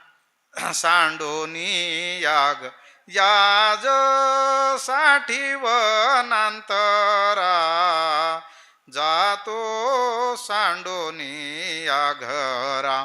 मुळे सुखाचे या देव अंतरला, अल्पासाठी गेला अधोगती. आता पहा, भोग सुखाच्या नादी लागल्यामुळं देव अंतरतो. मग हे जे शूद्र नाशवंत सुख जे आहेत ना, यांचा जर आपण जर मोह केला, याचा जर विचार केला ना, तर जीवनात अधोगतीच प्राप्त होईल. म्हणून वैश्विक सुख जे आहेत ना, याच्या काही फार नादी लागायचं काम नाहीये. गती हे उत्तम व्हावया उपाय, गती हे उत्तम व्हावया उपाय, आहे धरा पावो विठोबाचे. उत्तम गती प्राप्त जर व्हायचे असेल तर काय करणं गरजेचं आहे, तर विठोबाचे पावलं जी आहेत ही आपल्या अंतःकरणात धारण केली पाहिजे. 15व्या अध्यायाच्या सुरुवातीला सांगितलंय की आता चौफाळून या हृदय आपुले. आता हृदय हे आपुले, चौफाळून या भले, वरी बैसवू पावले श्री गुरूंची. आणि ती श्री गुरूंची पावलं आपल्या अंतःकरणात कायमस्वरूपी धारण करायची आणि कंठामध्ये नाम धारण करायचं. ज्या वेळेला असं होईल तर त्यावेळेला ही उत्तम गती आपल्याला जर प्राप्त व्हावी असं वाटत असेल तर आपण हेच करणं अत्यंत गरजेचं आहे. विठोबाचे पायी राहिल्या भावे न लगे कोठे जावे वनांतरा. विठोबाच्या पायाच्या ठिकाणी काया वाचा मनाने स्थिर झाल्यावर कुठेही वनात किंवा गिरी कंदरात आपल्याला जाण्याची गरज नाही. नाम संकीर्तन साधन पै सोपे, जळतील पापे जन्मांतरीची. तर ती दुबळी विठोबाच्या नावे संचित ज्या सवे नाही शुद्ध, ज्यांचं पूर्वकर्म शुद्ध नाही आणि ज्या योग यागादी करण्याला पण हे सगळं कठीण आहे, त्याला करण्याला पण ते अत्यंत असमर्थ अशा पद्धतीचे आहेत, अशा लोकांना देखील विठोबाच्या नावाने ते तरतात. आणि पहा, विठोबाचं नाव घेतलं, रामाचं नाव घेतलं तर वाल्याचा वाल्मिकी होतो का नाही आपल्याला सगळ्यांना ती उदाहरणं माहिती आहे. आपल्याकडे अवघे 5 मिनिटं आहेत आणि 5 मिनिटामध्ये मला जवळपास नाही म्हणलं तरी 25 धावा काढायच्यात आता. म्हणजे आता पहा तुम्ही शुद्ध तरावयाचे काम ते नवल मनविता विठ्ठल वेळोवेळा. मग विठ्ठल विठ्ठल असं वेळोवेळा म्हटल्याने शुद्ध चरणाचा मनुष्य तरल. यात काय नवल आहे? 9व्या अध्यायात सांगितलं, अहो जे देवाचं नाव घेऊन जे तरले ना, तर म्हणजे ते ब्राह्मण असतील हे जर तरतात तर मग त्याच्यात अगोदर सांगितलं श्रीय शूद्र अमके तमके, हे जर देवाच्या नावाने तरतात तर मग ब्राह्मण तरतील. यात काय विशेष आहे? तर ते देखील तरुण जातात. वेळ काळ नाही कवनाच्या हाती, न कळे ही गती भविष्याची. वेळ काळ नाही कवनाच्या हाती, न कळे हे गती भविष्याची. वेळ आणि काळ हा कोणाच्या स्वाधीन नाही. जीवाला पुढं कोणती गती प्राप्त होणार हे काही कळत नाही. म्हणून मनुष्याच्या हातात ही जर गोष्ट नसेल तर मग मात्र आपण साधू संतांच्या वचनावरती आपण त्या ठिकाणी त्यांचाच अंगीकार करून पुढे गेलं पाहिजे. भविष्य न तुटी भोगेल्या वाचुनी, संचित जाणूनी शुद्ध करा. केलेले कर्म जे आहेत हे पुढे केव्हा तरी भोगल्या वाचून ते काही नष्ट होत नाही.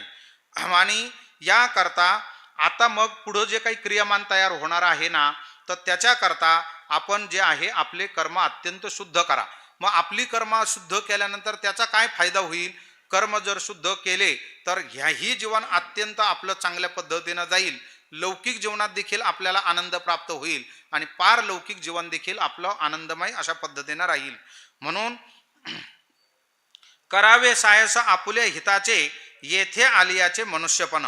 मनुष्याने आपल्याला नेहमी हिताचा प्रयत्न केला. जन्माला आल्यानंतर सार्थक कशानं होईल? तर जे काही आपलं हित आहे तर ते हित आपण प्रत्येकाने पाहिलं पाहिजे. आपुले हिता जो असे जागता, धन्य माता पिता तयाच्या, कुळी कन्यापुत्र होती जे सात्विक तयाचा, हरिका वाटे देवा. गीता भागवत करीती श्रवण, अखंड चिंतन विठोबाचे. तुका म्हणे मज घडो त्यांची सेवा, तरी माझ्या दैवा पार नाही. मनुष्यपण तरी साधी नारायण, नाही तरी हिन पशु होणे. नारायणाची प्राप्ती करून घे, नाही तर तू पशुपेक्षा देखील अत्यंत निकृष्ट अशा पद्धतीचं जीवन जगतो. कारण ते त्यांचं प्रारब्ध संपवत आहेत भोगून सगळं. परंतु इथं तुला चान्स दिलेला आहे. आता हे जे आहे आता तू चांगल्या पद्धतीनं क्रियमान तू निर्माण करू शकतोस आणि ह्या जन्मामध्ये तू मुक्त देखील होऊ शकतोस. म्हणून बाबा तू जे आहे ना नारायणाची प्राप्ती करून घे. पशु पाप पुण्य काय हे जाणती, मनुष्य या रीती ठाऊक्या. ज्या अर्थी तुला मनुष्य जाती प्राप्त झाली आहे त्या अर्थी पशूंना पाप कोणतं पुण्य कोणतं हे कळतं का? सांगा बरं. त्याला काही कळत नाही. माणसाला मात्र त्याची रीत त्याचं स्वरूप सगळं काही माहिती आहे. म्हणून स्वरूप माहिती आहे म्हणून कळून न कळता अशा पद्धतीचा काही होऊ नको. ठाऊके हे असे पाप पुण्य लोका, देखतील एका भोगतिया. माणसांना पाप पुण्य कोणतं हे माहीत असतं आणि मग ते जे काही सांगितलेलं आहे ते कळतं. पण इतर काही लोक जे आहे ना सुख दुःखाचे भोग भोगत असले ते प्रत्यक्ष पाहतात, त्यावरून त्यांना पाप पुण्याचा अनुमान देखील करता येतं. भोगतील एक दुःख संसारी, काय सांगो परी वेगळाल्या. कित्येक लोक जे आहे ना संसारामध्ये दुःख भोगतात. हे दुःख किती प्रकारचं आहे? तर हे अनेक वेगवेगळ्या प्रकारचं आहे. म्हणून हे वेगवेगळ्या प्रकारानं सांगावं का? तर हे जर दुःख जर पाहिलं तर खूप साऱ्या प्रकारचं दुःख आहे, अनंत प्रकारचं दुःख आहे. माणसाला म्हणजे कोणाला धनाचं दुःख आहे, कोणाला मुलगा होत नाही, कोणाला नोकरी लागत नाही, कोणाच्या मुलीचं जमत नाही. काय दुःखाचं? आता तिचं जर पाढा वाटला तर अख्खं प्रवचन त्याच्यातच होऊन जाईल. ल्यावे खावे बरे असावे सदैव, हेच करी हवं संसारी. सामान्य मनुष्य काय म्हणतो? उत्तम कपडे घाला, चांगले मस्त राहा, चांगलं खायचं प्यायचं. संसारात ह्या सगळ्या अपेक्षा माणसं करतात. म्हणून मग हे जे चारवाकाचे विचार जे आहेत ना, यावत जीवत सुखम जीवेत, ऋणम कृत्वा घृतम पिबेत, भस्मीभूतस्य देहस्य पुनरागमन कुतः. जोपर्यंत जीव आहे तोपर्यंत सुखाने जगा, तूप प्या रोजच्या रोज. आणि जर पैसे संपले तर काय करा? कर्ज काढा. कारण एकदा आणि मग त्याचे पैसे द्यायचे कस काय परत? पैसे नसले तर काही नाही. एकदा माणूस मेला, 4 चिमटे राग झाल्यावर कसला परत जन्मन काय? असं काही नाही राहत. अशा पद्धतीचे हे विचार देखील आपल्याला इथं महाराज सांगतात. हे अशा प्रकारचे विचार करणारे पण लोक आहेत. संसारे जन गिळेले सकळ भोगतील फळे गर्भवास. सर्व लोकांना संसाराने गिळून टाकला आहे, म्हणून बाबा पुढं हा गर्भवास जो आहे त्याचं फळ भोगावं लागेल बरं का. वासनेचे मूळ छेदिल्या वाचुनी नव्हे या खंडन गर्भवासा. वासनेचं जो मूळ छेदल्या वाचून, अज्ञान संपूर्ण नष्ट केल्या वाचून आपल्याला गर्भवास काही चुकणार आहे का. म्हणून अज्ञानाचं जर छेदन करायचं असेल तर त्याचं ज्ञान करून घेणं, त्या परमात्म्याचं ज्ञान करून घेणं, आपलं स्वतःचं ज्ञान करून घेणं ही अत्यंत गरजेची गोष्ट आहे. कारण पहा काय काय झालं याच्यामुळं. वासनेच्या संगे नको जाऊ मना. पहा त्या रावणाला काय झालं. इंद्र पडले भगे, चंद्र झाला काळा, नारद चुकला चाळा भजनाचा, चांगदेव म्हणे आजी जन्मा आलो, गुरुपुत्र झालो मुक्ताईचा. सायस केलिया वाचून ते नाही, भविष्यावरी काही घालू नये. प्रयत्न केल्या वाचून देवाची प्राप्ती होत नाही. जर समजा आपल्या नशिबात असेल तर देवाची प्राप्ती होईल असं काही मानायचं. म्हणजे जर समजा आपल्याला आपल्या भविष्यावर आपण काही घालायचं काम नाहीये, आणि म्हणून त्याच्याकरता साधन केलं पाहिजे, अभ्यास केला पाहिजे. आणि अभ्यास जो आहे हा अभ्यासाने काय दुष्कर आहे तर सगळ्या गोष्टी अभ्यासाने आपल्याला होऊ शकतात. असाध्य ते साध्य करिता सायस कारण अभ्यास तुका म्हणे. न बळे धड घालू काट्यावरी, जाय जिवे धरी सर्प हाती. जर समजा धड असलेलं वस्त्र दुराग्रहानं जर समजा काट्यावर घातलं, आता काट्यावर घालायचं म्हणजे काय तर जर समजा आपण ते वस्त्र जर काट्यावर घातलं तर दुराग्रहाने हातात सर्प धरला तर मनुष्य जीवानिशी मरतो. काट्यावर घालायचं म्हणजे काय तर आपला चांगला स्वभाव जो आहे हा सद्गुण आणि आपल्या चांगल्या स्वभावाचा चुकीच्या वागण्यामुळं त्या चांगल्या स्वभावाचा नाश करायचा. मग याला काट्यावर घालणं म्हणतात. आणि सर्प हातात धरायचं म्हणजे काय की पाप मोह वाईट संगती जी आहे यांच्या संगतीनं आपल्या दुराग्रहानं आपला स्वतःचा नाश होतो. म्हणून आपण जो आहे सर्प हातामध्ये धरायचा नाही. सर्प हातामध्ये धरायचा नाही म्हणजे आपण ही वाईट संगती वगैरे करायची नाही. हाती आहे हित करील तयासी म्हणून ऋषी सांगितले. म्हणून हित किंवा अनहित करणे मनुष्याच्या अधीन आहे. जो प्रयत्न करेल त्याच्या हातात हित आहे. हेच तत्व पूर्वीच्या ऋषी मुनींनी आपल्याला सांगितलेलं आहे. बाबांनो उठा, जागृत व्हा आणि आपलं श्रेष्ठ ध्येय प्राप्त करेपर्यंत त्या ठिकाणी तुम्ही कार्यरत राहा. ते श्रेष्ठ ध्येय प्राप्तच करा. सांगितले लोका फजित करूने आपण जे कोणी तरले. जे कोणी संत स्वही साधून तरुण गेले आहे ते सामान्य लोकांची पुष्कळ फजिती करून सांगतात. फजिती करून सांगतात याचा अर्थ काय. याचा अर्थ असा की बाबा ही अशी फजिती होते बरं का, म्हणून तू आता चांगल्या मार्गाने लाग. काही उदाहरणं देऊन सांगतात.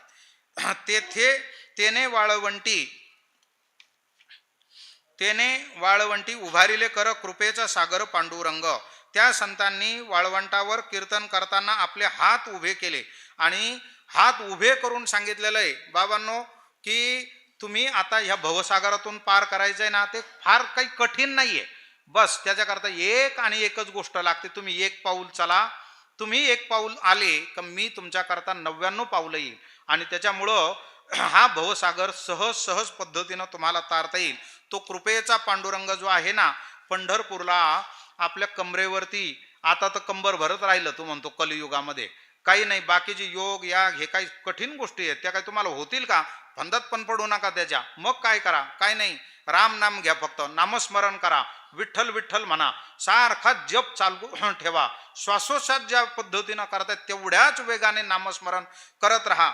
म्हणजे तुम्हाला तो भवसागर आता फार कठीण राहिला नाही. गंगा चरणी करी पातकांची धुनी पाऊले ते मनी चिंतिलिया. ज्याच्या चरणापासून निघालेली गंगा पातकांचा नाश करते त्या चरणाचे मनात आपण चिंतन केलं पाहिजे. त्या भगवंताचं आपण कायमस्वरूपी जर चिंतन केलं तर त्या वेळेला आपल्या पातकाची धुनी जी आहे ती सगळीच्या सगळी निघून जातील, नाश होईल त्यांचा.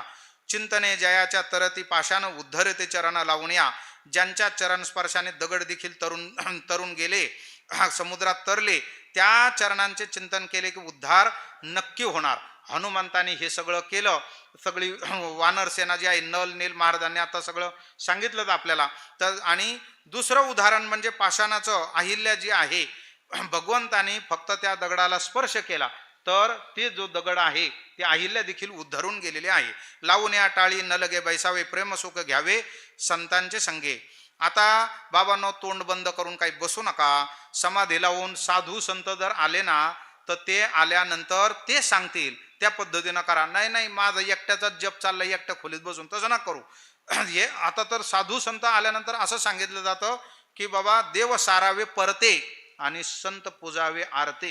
त्यांचं पूजन हे महत्वाचं आहे. म्हणून तोंड बंद करून काही बसू नका, उगाच समाधी लावून बसू नका. संतांच्या संगतीत हरिनामाचे प्रेमसुख घ्या. संतांचे संगती मनोमार्ग गती, आकाळावा श्रीपती येणे पंथे. संत संगे कथा करावे कीर्तन, सुखाचे साधन रामनाम. प्रेम सुखाचे साधन रामनामाचे संकीर्तन करा. सततम कीर्तयंतो माम. हे कायमस्वरूपी स्मरणात ठेवा. याकरता संतांच्या संगतीत कथा कीर्तन करा आणि मोठा जयघोष करा. त्या जयघोषामध्ये तुम्ही तर पवित्र होऊनच जाल, परंतु इतरांना देखील त्या नामघोषाने तुम्ही पवित्र कराल. मग कोठे देव जाऊ न शके दुरी, बैसोने भितरी कंठीर आहे. मग देव जो आहे ना, दूर कोठे जाऊ शकत नाही. कंठात नाम धारण करायचं आणि हृदयात त्याची चरण जी आपल्या कायमस्वरूपी जर तुम्ही धारण केली, तर मग मात्र तुम्हाला वरांतराला वगैरे काही जावं लागणार नाही. आपल्याला आपल्या घराचीच आपल्याला आळंदी करता येणं शक्य आहे. राही व्यापून या सकळ शरीर, आपुला विसर पडू निधी. तो भक्तांच्या सर्व शरीराला व्यापून राहतो आणि आपला विसर तो काही पडू देत नाही. तो जो आहे भरला घनदाट हरी दिसे, सर्वत्र व्यापून तो राहिलेला आहे. आणि तो जो आहे, तुझं मुकविल ऐसे काही, तुला मुकविल का तो? असं काही कधी होणार नाही. नेदी दुःख देखो आपुल्या दासा, वारी गर्भवासा यमदूता. आपल्या भक्ताला दुःख पाहण्याचा जरी प्रसंग येऊ, तो काही येऊ देणार नाही. तो ज्ञान आणि धर्म प्रवृत्ती यांना देऊन देखील गर्भवास यमदूत यांच्या दुःखातून तो तुम्हाला नक्की नक्की नक्की सोडवाल. काही त्याची काळजी करण्याचं कारण नाही. तहान भूक त्यासी वाहो निधी चिंता, दुष्यते हे घेता नाम होती. नाम घेताना आपल्याला तहान भुकेचा कदाचित त्रास होईल, पण अजिबात काही काळजी करायचं कारण नाही. इथं एकदा आपण माऊलींच्या चरणी एकदा आलो की ती तहान भुकेची सुद्धा आपल्याला काही काळजी करण्याचं कारण नाही. कारण तो जो आहे मागे पुढे उभा राहे सांभाळीत, आलिया आघात निवाराया. त्यामुळे तहान भूक तर फारच किरकोळ राहिली होती. जीव त्यांचे सकळ ही जंत, परिदे अंकित संचिताचे. जगातील सर्व जीवजंतू जे आहे ना, हे देवाने निर्माण केले. 4 खाणी निर्माण केल्या. जारज, उद्भिज, अंडज, स्वेदज, ह्या सगळ्या 4 खाणी ज्या काही निर्माण केलेल्या आहेत, हे सगळे जीव जे आहेत हे कर्माधीन आहे. आणि मनुष्याला मात्र हे जे काही नियम जे आहेत ना, हे फॉलो करावे लागतात. हे जर समजा त्याने ते नियम जर पाळले नाही, तर मग मात्र त्याला सुखदुःखी इथं व्हावं लागतं. नियम पाळले सुख, नियम मोडले दुःख. कुठलाही एक नियम मोडण्याचा प्रयत्न करून पहा, इथं झटका बसल. साधा ट्रॅफिकचा सिग्नल मोडा, जरा काय होतं पहा बरं. 700 रुपयाची दंडाची पावती फाडली त्यांनी लगेच. अरे बापरे. आणि मग आता त्याचे त्रैलोक्यातले जे काही नियम आहेत, हे वेदशास्त्र वगैरे सगळं, यातला नियम पोडून पहा बाबा. मग ते आता जे 28 जे काही नरकाचं वर्णन आहे ना, त्याचं स्वतंत्र जे आहे त्याचा जरा अभ्यास केल्यानंतर मग मात्र एकही नियम आपल्याकडून मोडला जाणार नाही. चेवले जे कोणी देह अभिमाने, त्याशी नारायणे कृपा केली. जे कोणी देहाभिमान टाकून विचाराने जागे झाले, त्यांच्यावर नारायणाने कृपा केली असं जाणावं. कृपाळू हा देव अनाथ कोसा, आम्ही त्याच्या आशा लागलोसे. हा पंढरराय अत्यंत कृपाळू आहे, तो अनाथांचा आश्रय आहे आणि त्याच्यामुळं आम्ही त्याची आशा धरली आहे. त्याची आशा का धरली तुम्ही? कारण तो अनाथांचा देव आहे. अनाथ याचा अर्थ असा की ज्याने देवाकरता आपले हात वर केले, तेव्हा आता माझ्याकडं काही नाही आहे, मी तुमचा आहे, बस संपलं, मला याच्यापेक्षा काहीच माहिती नाही. अशा पद्धतीचा ज्या वेळेला अनाथ झाला ना, मग देव त्याचा सगळा सांभाळ करतो. कुठलीच काळजी करण्याचं कारण नाही. कारण तो पण काय म्हणतो माहिती आहे का? तो म्हणतो, आपण जर म्हणलं ना, बाबा मला तुमच्या विना कोणीच नाही, बाबा हळूच म्हणतात, मला पण तुझ्याशिवाय कोणीच नाही आहे. म्हणजे भक्ताला देव जेवढा जवळचा वाटतो, तर त्या देवाला देखील भक्ताविना अजिबात करमत नाही. म्हणून ते जे आहे ना, एकमेकांशी तुम्ही देवा ते भजाल, देव तुम्हा तुष्ट दिली, ही अशी प्रीती होते ती. आणि एकदा अशी प्रीती झाली की मग काय आहे, ह्या जीवनाचा अत्यंत चांगल्या प्रकारचा सुगंध आपल्याला यायला लागतो. लावी येले आसे येणे पांडुरंगे, तुका म्हणे संगे भक्ताची. तुकाराम महाराज म्हणतात या पांडुरंगाने भवसागरातून तारून नेण्याकरता आम्हाला आपल्या कासेला आणि संतांच्या संगतीला लावलं आहे. आता बाबा तू काही काळजी करू नकोय. ती माया नदी फार भयानक आहे हे मला माहिती आहे, त्याचं वर्णन केलेलं आहे. परंतु आता तुला त्याची काळजी करण्याचं कारण नाही. कारण मी तुला काय केलंय, मी तुला आता काय नामस्मरणाचा भोपळा दिला. त्याचबरोबर तुझ्या कमरेला जे आहे ना ती योग याग वगैरे ते कठीण आहे, ते नको लागू. त्याच्या संतांची संगती कर. अशा प्रकारचं मी तुला पोहण्याचं हे सगळं साधन साहित्य दिलं. आता तू पोहून सहजच पलीकडच्या तीराला येशील. आता पलीकडचं तीरच कसलं, गायीचं खूर आहे ना, गायीच्या खुराचं ते माया नदीचं वर्णन केलंय खरं, परंतु असं सांगितलंय ते कुणा करताय तर जे याच्या विरुद्ध वागतात त्यांच्या करताय. आणि जे संतांची संगती केली आणि भगवंताच्या चरणाशी राहिलेत अशांच्या करता गायीच्या खुरात किती पाणी साठतं, सहज माणूस ओलांडून जाईल का नाही त्याला, तितकं सोपं येते. परंतु त्याच्याकरता संतांची संगती, नामस्मरण आणि त्याबरोबर आपण भगवंताची शरणागती करणं अत्यंत गरजेचं आहे. झालेलं जी काही सेवा आहे ही माऊलींच्या चरणी, बाबांच्या चरणी, आपल्या सर्व श्रोतू वृंदांच्या चरणी समर्पण करतो आणि इथेच थांबतो. पुंडलिक वरदा हरिविठ्ठल श्री ज्ञानदेव तुकाराम पंढरीनाथ भगवान की जय. माऊली ज्ञानेश्वर महाराज की जय. जगद्गुरु संत तुकाराम महाराज की जय. अवधूत चिंतन श्री गुरुदेव दत्त.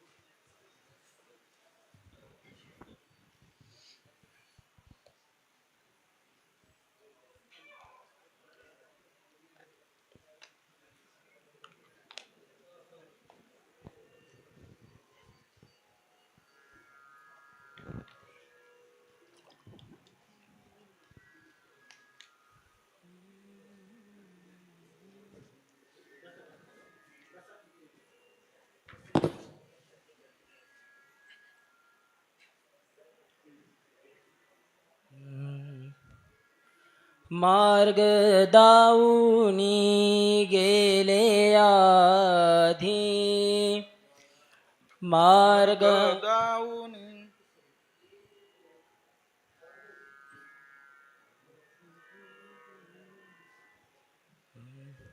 संतांची या गावी प्रेमाचा सुकाळ, संतांची या गावी प्रेमाचा सुकाळ. नाही तळमळ दुःखलेश दुःखलेश, नाही तळमळ दुःखलेश दुःखलेश. संतांची या गावी प्रेमाचा सुकाळ, संतांची या गावी प्रेमाचा सुकाळ.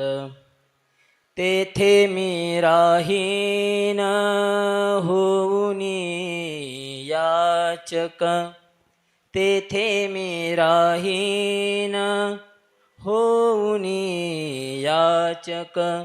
घालतील भीक तेची मज तेची मज, संतांची या गावी प्रेमाचा सुकाळ, संतांची या गावी प्रेमाचा सुकाळ. संतांची या गावी वसे भांडवल, संतांची या गावी वसे भांडवल. अवघा विठ्ठल धनवित्त धनवित्त, संतांची या गावी प्रेमाचा सुकाळ, संतांची या गावी प्रेमाचा सुकाळ. संतांचे भोजन अमृताचे पान संतांचे भोजन, अमृताचे पान करीती कीर्तन सर्व काळ, सर्व काळ. संतांची या गावी प्रेमाचा सुकाळ, संतांची या गावी प्रेमाचा सुकाळ. संतांचा उद्दीम उपदेशाची पेठ, संतांचा उद्दीम उपदेशाची पेठ. प्रेम सुख साठ घेती देती, घेती देती. संतांची या गावी प्रेमाचा सुकाळ, संतांची या गावी प्रेमाचा सुकाळ. तुका म्हणे तेथे आणिक नाही परी, तुका म्हणे तेथे आणिक नाही परी. म्हणून भिकारी झालो त्यांचा, झालो त्यांचा. संतांची या गावी प्रेमाचा सुकाळ. नाही तळमळ दुःखलेश, दुःखलेश. संतांची या गावी प्रेमाचा सुकाळ, संतांची या गावी प्रेमाचा सुकाळ, संतांची या गावी प्रेमाचा सुकाळ.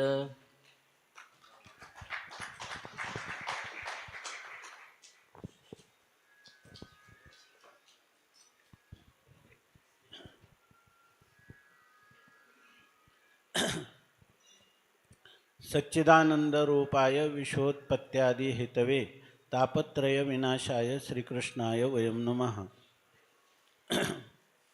संत सम्राट भगवान ज्ञानोबरायांच्या अलौकिक अशा अनुकंपेमुळं आपण तुकोपनिषद जगद्गुरू तुकोबारायांच्या गाथेचं जे काही तृतीय भाग त्याचं चिंतन करण्याचा आपण उपसंहारापर्यंत आलेलो आहोत.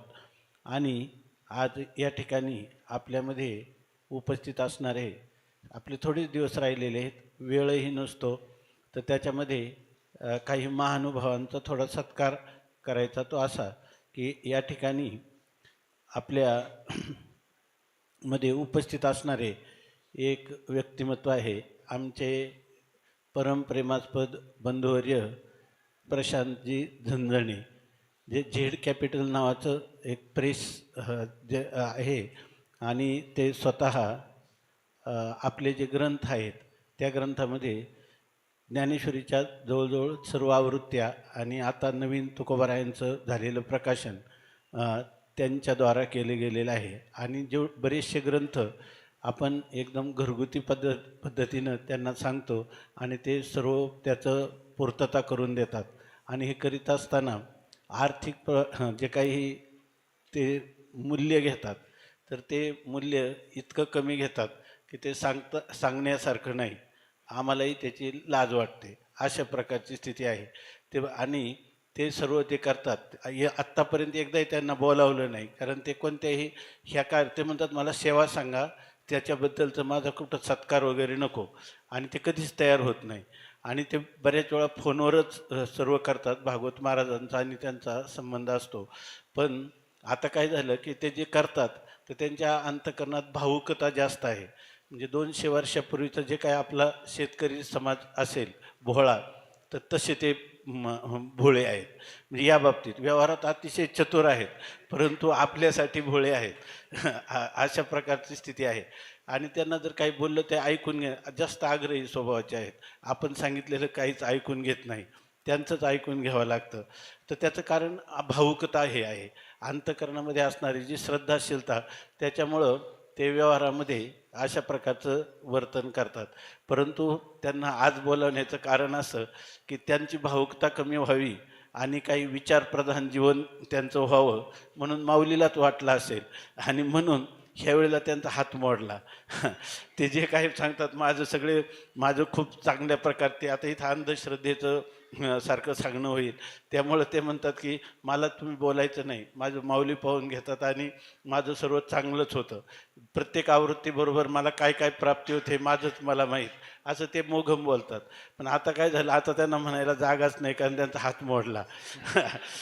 आता ते काय चांगलं काय सांगू शकणार नाही. म्हणजे याचा अर्थ माऊलींची अशी इच्छा आहे की ह्या पुढचं जीवन तुम्ही विचारप्रधान जीवन जगा आणि आमच्यावर जरी श्रद्धा ठेवायची असेल तर त्या श्रद्धेला सुद्धा विचाराचं एक नजर असली पाहिजे असं आम्ही समजतो. ते काय समजायचं ते समजतील. तर आज बोलवण्याचं कारण म्हणजे त्यांना केवळ या ठिकाणी तुमच्या सर्वांच्या हृदयस्थ असणारे भगवान माऊली, जगद्गुरु तुकोबाराय, पांडुरंग परमात्मा यांनी अशाच प्रकारची जी सेवा आहे ते सेवा करण्यासाठी त्यांना या ठिकाणी आपल्याद्वारा आशीर्वाद प्राप्त व्हावेत. त्यांना मनोबल, शारीरबल, बुद्धिबल आणि आत्मबल प्राप्त व्हावं यासाठी माऊलींच्या चरणाजवळ त्यांना आज निमंत्रित केलं आणि त्यांचा जो काही सत्कार आहे तो सत्कार म्हणजे आपले काय त्यांनी छापून दिलेले ग्रंथ असतात त्यामुळं आपल्याजवळ तेच भांडवल आहे आणि त्यांचा काही सत्कार करणार. परंतु शाल श्रीफळ देऊन आणि आपल्या हृदयस्थ पांडुरंगाच्या चरणी प्रार्थना करून त्यांना हे सर्व प्रकारचं बल प्राप्त व्हावं यासाठी या ठिकाणी आज आपल्या इथं एक आपल्यामध्ये ज्येष्ठ पुरुष आहेत ते जवळजवळ 25 वर्ष आपल्या केंदूरचं जे कानोपाठक महाराज त्यांच्या समाधीस्थली रात्रंदिवस त्यांनी आपलं संपूर्ण जीवन आत्तापर्यंत खर्च केलेलं आहे. असे असणारे आमच्या एकटे रात्रीचं तिथं जातात. त्यांचं वय आता 75च्या पुढं आहे, जवळजवळ 80, तरीसुद्धा सेवा करतात आणि ते अत्यंत निष्ठेने करतात आणि कान्होबारायांचं जे काही आशीर्वाद आहे ते त्यांना पूर्णपणे प्राप्त झालेले आहेत अशी आमची श्रद्धा आहे. तेव्हा त्यांच्या हस्ते, शास्त्री महाराजांच्या हस्ते या ठिकाणी आमचे परमबंधुवर्य प्रशांतजी झंझणे यांचा थोडासा सत्कार करण्यात येत आहे आणि तो माऊलींचे आशीर्वचन या रूपाने त्यांनी स्वीकार करावा अशी आम्ही त्यांना विनंती करतो.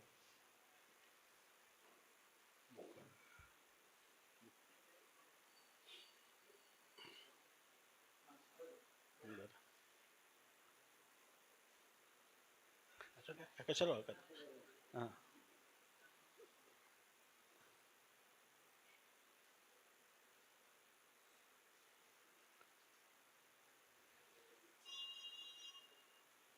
नमोस्त्वनंताय सहस्रमूर्तये सहस्रपादाक्षि शिरोरुबाहवे सहस्रनाम्ने पुरुषाय शाश्वते सहस्रकोटियुगधारिणे नमः. नमः कमलनाभाय नमस्ते जलशायिने नमस्ते केशवानंत वासुदेव नमोस्तुते. मंगलम भगवान विष्णुर्मंगलम गरुडध्वजः मंगलम पुंडरीकाक्षो मंगलायतनो हरिः. पुंडलीकवरदा हरिविठ्ठल श्री ज्ञानदेव तुकाराम ज्ञानेश्वर महाराज की जय. गोपाल कृष्ण भगवान की जय. यापुढील सत्र बरोबर 6 वाजता सुरू आहे. ज्ञानदेव तुकाराम, ज्ञानदेव तुकाराम, ज्ञानदेव तुकाराम, ज्ञानदेव तुकाराम. तुकाराम तुकाराम तुकाराम तुकाराम. पुंडलिक वरदारी विठ्ठल श्री ज्ञानदेव तुकाराम. माऊली ज्ञानेश्वर महाराज की जय. जगद्गुरु तुकाराम महाराज की जय.